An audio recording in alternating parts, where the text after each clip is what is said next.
Welcome to my first video on futures contracts. Let me start by saying that futures contracts have been around for a couple of hundred of years, basically because of the needs of farmers. And contrast that with the fact that options, that is standardized exchange traded options, have only been able to trade since the 1970s. So it's quite interesting. Again, futures have been around for a very long time, basically because of agricultural needs. So what's a futures contract? Well, first of all, it's not a security. Okay? It's a contract that's used to lock in either a buy price or a sell price. And lock in means you've got that price for better or worse. Okay? And you locked in that price to pay or receive sometime in the future. Very important to know that with options, we have the option to not exercise them. Not so with futures. The word exercise doesn't apply, but the price we lock in that price for better or worse. That's a very important thing to know. The spot price is the price that you pay when you pay for something and take delivery immediately. Okay? Spot price. Okay? If I buy gold bullion and I pay cash, I pay the spot price of gold bullion. Okay? Futures price, it's you lock in the price now and you exchange cash for the commodity at a later date, or maybe never. Maybe you just close effectively close, I should say, your futures position. More on that later. Cash, futures, arbitrage opportunities often assure a well-defined relationship between these two prices. Say the spot price of silver bullion and a silver bullion futures contract price. We'll talk about that later in other videos. There's this is an important equation. It says the futures price is equal to the spot price, also called the cash price. They're synonymous. The futures price is equal to the cash price plus carrying costs per unit. Carrying costs per unit involve financing costs, storage costs, insurance costs, and transportation costs. We'll talk about arbitrage in another video in great detail. Arbitrage involves selling that which is overpriced and buying that which is underpriced in order to guarantee a profit. And the issue here is the spot asset's price relative to the futures contract on that spot asset's price. Okay, much of the stuff we see will not really be an arbitrage. It's actually a quasi-arbitrage, and please note that a quasi-arbitrage is not, repeat, not an arbitrage. But the word arbitrage is often used, and so we have to be careful of that sloppy lay person's definition sometimes. Well, here's an example to help us understand futures. Assume a farmer sees that on April 25th, he can lock in a selling price of $5 per bushel of wheat in August. So on April 25th, he realizes that he has the ability to then, on April 25th, lock in a selling price of $5 a bushel for wheat in August. Assume the farmer expects to harvest 100,000 bushels of wheat in, say, late July or early August. And assume that selling his wheat at $5 per bushel was appealing to the farmer. His expected revenue would be $500,000. We assume that that's enough for him to pay his fixed costs, his variable costs, and leave enough for him to enjoy. Well, a short position in August wheat futures would work. The farmer could take a short position in August wheat futures. The standardized size of wheat futures contracts is 5,000 bushels, and therefore, since he's got 100,000 bushels he expects to harvest, at this point in our understanding of futures, we'll just assume that he's going to go short 20 contracts. 20 times 5,000 is 100,000, so he's got his entire expected harvest covered. We'll see later that this is called the naive hedge ratio assumption. And it's not always a good idea. Talk about that later.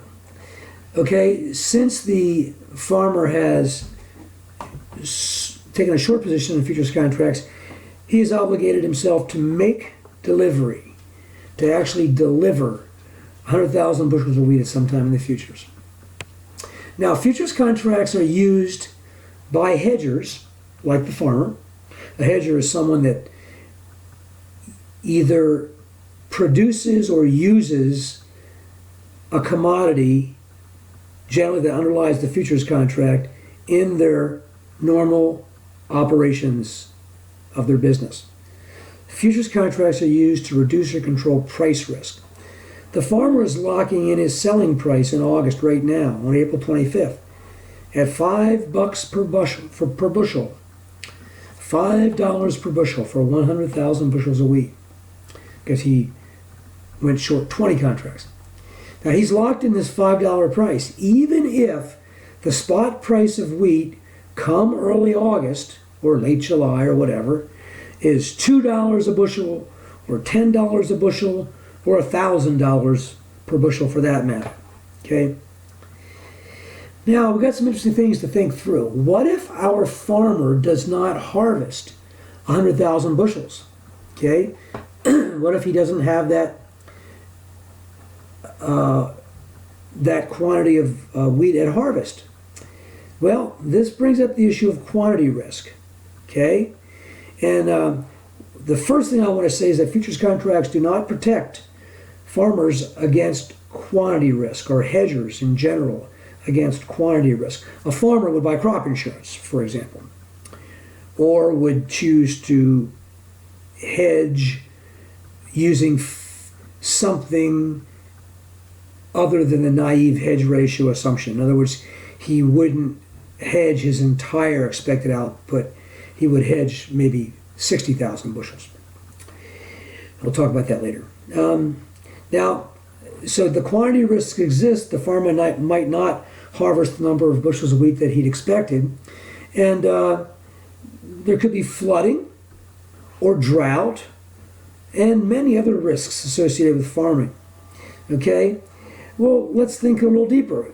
If there's only local flooding, our farmer may just have, say, 60,000 bushels of wheat at harvest. If that's the case, and assuming he'd hedged 100,000 bushels with 20 contracts, 20 with a short position in 20 August wheat futures contracts, he would then be left effectively with two positions. And this is important, pay attention.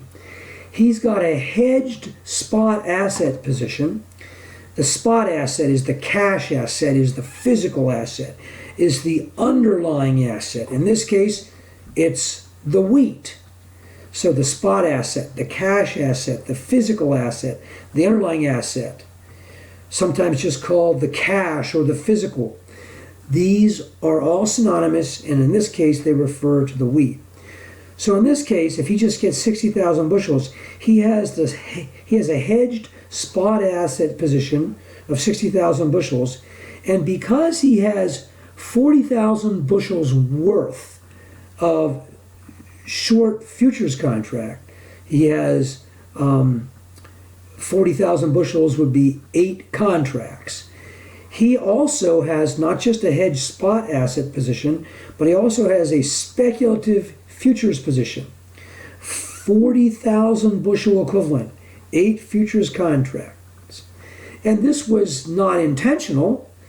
The farmer didn't intend for there to be local flooding, but this is a consequence. So here, when the farmer, in this case, as he did, he accidentally overhedged, then he ends up with two positions, a hedged spot asset position and a speculative futures position. A speculative futures position. This stuff here is very important. You should understand that very well. Spend some time with that. Okay. Now consider national flooding. This is even worse. There would likely be an increase in the spot price of wheat which would drive the equilibrium price of the August wheat futures higher. His unintended speculative position in August wheat futures could incur a large loss. He short the futures. He effectively sold to open. You could think of it that way. And he's got to buy to close, or just go forward with the delivery mechanism. And we'll see how that works in a bit. But being short futures and having the price of the underlying asset rise is only going to hurt him. So his unintended speculative position in August wheat futures could incur large losses. Conceivably, the losses on that short position could exceed all the revenue from his other operations. It's a risk that farmers bear. Agriculture is quite a risky business. Now, so we've looked at a short hedger. The farmer's a short hedger. Short hedgers are looking to lock in a selling price. Now let's move to long hedging. Imagine a large bakery corporation. They're hedgers because they use wheat as an input in their production process. So the baker may wish to lock in a $5 per bushel buy price for wheat that he would take delivery of in late July or early August. He's going to take a long position in August wheat futures. And he's going to, if he holds his position through the last trading day. Now, the last trading day for August wheat futures would be in late July. So if he holds his position through that last trading day, that means he's going to be responsible to do what the long position requires, which indeed is to take delivery, to accept delivery. Now, usually the short initiates delivery.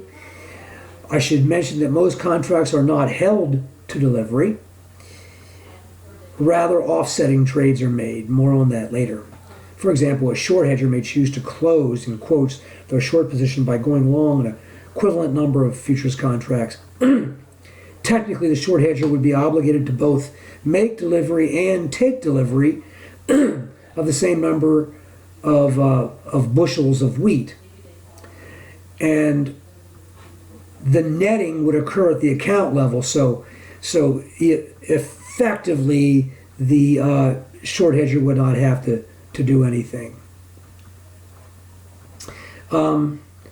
Just like closing your short futures position. You can look at that,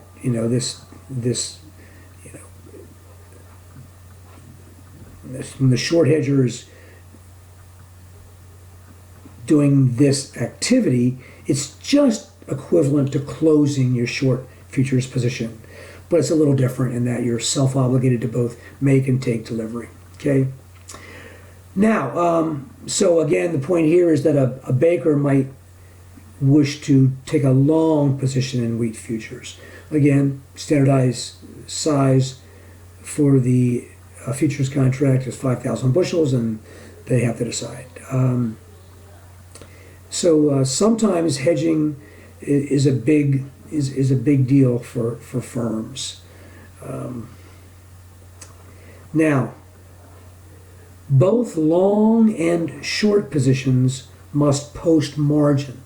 So long hedgers and short hedgers, or as we'll see later, anybody who's long or anybody who's short, they may not be hedgers, we'll see they may be speculators, must post margin. All margin accounts are marked to market each day. All margin accounts are marked to market each day. That's an important phrase, marked to market. We have an example coming up. There's the same concept that we understood with stocks. When you buy stocks on margin, there's an initial margin percentage and a maintenance margin percentage. The names in the world of futures for the two are performance margin and variation margin. If someone with a futures position gets a margin call, then the trader must get back to his performance margin, his initial margin.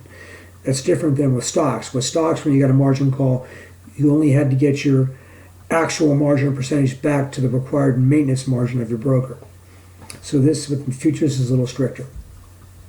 Okay, so it's not atypical for the initial margin deposit to be, or the performance margin deposit to be 5% of the market value of the position.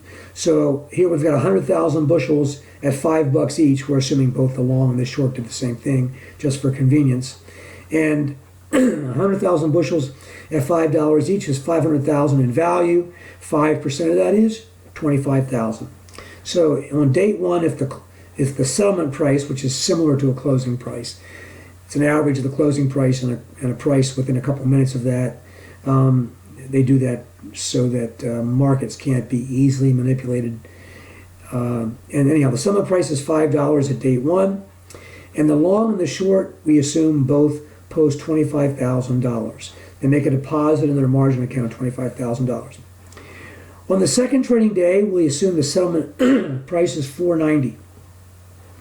Price fell. The short wins, the long loses. Now be careful. While that's true, we have to keep in mind both the long and the short have effectively locked in a price of $5. Okay? But it's also true that when the price falls from $5 to $4.90, that the short wins and the long loses. Because the long and the short may be hedgers, may not be hedgers, but may be speculators. So, if the price falls to $4.90, then it's a 10-cent decrease. There's 100,000 bushels, 10 cents per bushel for 100,000 bushels is $10,000. So the long loses $10,000 and the short gains $10,000. So now there's a $15,000 balance with the long and a $35,000 balance in the short account. So we see the short has gained 10 grand in margin, the long has lost 10,000 in margin. Okay, and here's the explanation of what I just said. Note the settlement price fell 10 cents per bushel. 10 cents times 100,000 bushels is $10,000. And since the settlement price fell, short gains 10 grand and long loses 10 grand. Let's assume on the third day the price is $4.80. Well, that's another 10 cents. So that means the long loses 10,000 more. And so he's got 5,000. The short gains 10,000. The balance is 45,000. But since the balance in the long's margin account is only 5,000, we're going to assume that that violates the amount he's required to have on hand. It's not uncommon for that amount to be 60%. The amount where if you go below it, you have to pony up more money. It's not uncommon for that to be at about 60% of the performance margin or initial margin. 60% of 25,000 is 15,000. So at 5,000, he's below that.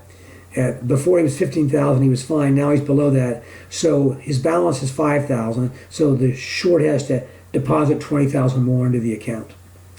And the long just has, excuse me, I said the short, I meant the long has to deposit $20,000 more into his account to get his balance back to 25,000.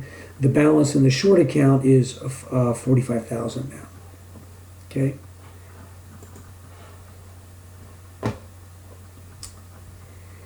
All right. Excuse me. Day 4. We assume the settlement price is $4.85. It rose 5 cents. So the long gains 5,000. The short loses 5,000. So the long has a $30,000 balance. The short has a $40,000 balance. And the last trading day, this is many days later, we assume the last trading day the settlement price is $2. That's interesting. So we're just going to assume the long has approximately $25,000 in the account. Now, remember, if the price has fallen that much, the long's been depositing a lot of money all through these many days.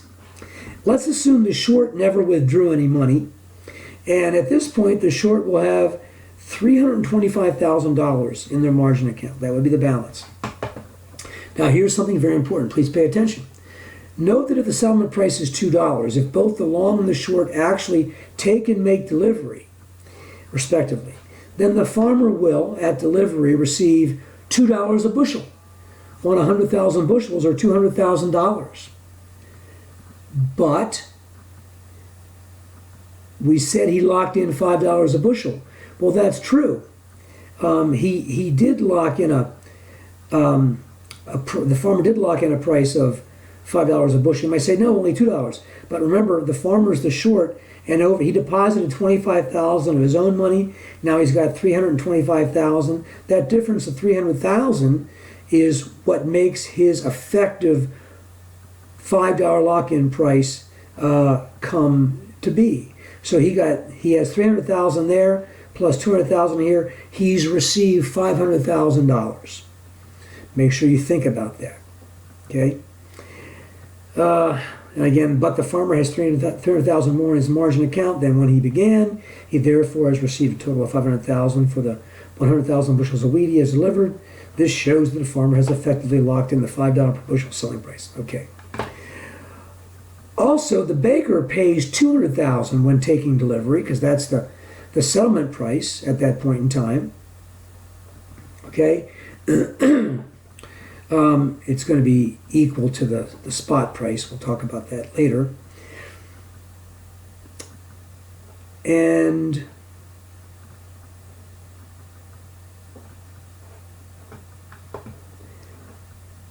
the baker has locked in a buy price of $5 a bushel, okay? Because he pays $200,000 when taking delivery, but he has already paid $300,000 into his margin account. Remember, all along here, the long is ponying up money. And because I have the assumption that the last trading day settlement price is $2 per bushel, then we see that the baker has paid in a total of $300,000 into his margin account, plus the $200,000 he pays when he buys, when he takes delivery, when he actually pays for the wheat that's delivered. The $200,000 he pays added to the $300,000 he's already put in his margin account. There's the $500,000 that he's effectively spent for 100,000 bushels of wheat, which implies that he has indeed locked in a buy price of $5 per bushel.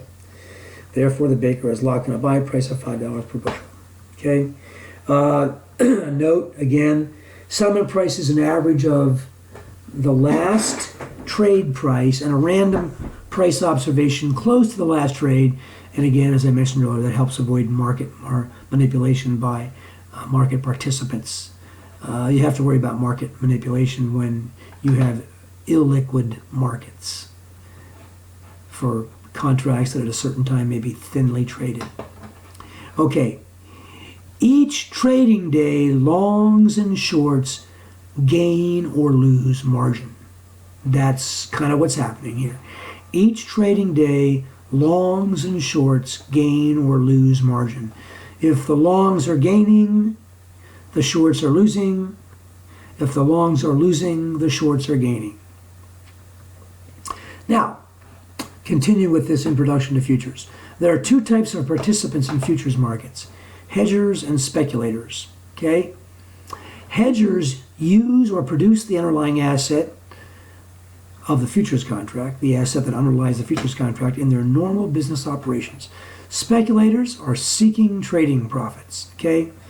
Important to realize, speculators provide liquidity for futures markets. Speculators provide liquidity for futures markets. And that's all for this video. Thanks for watching.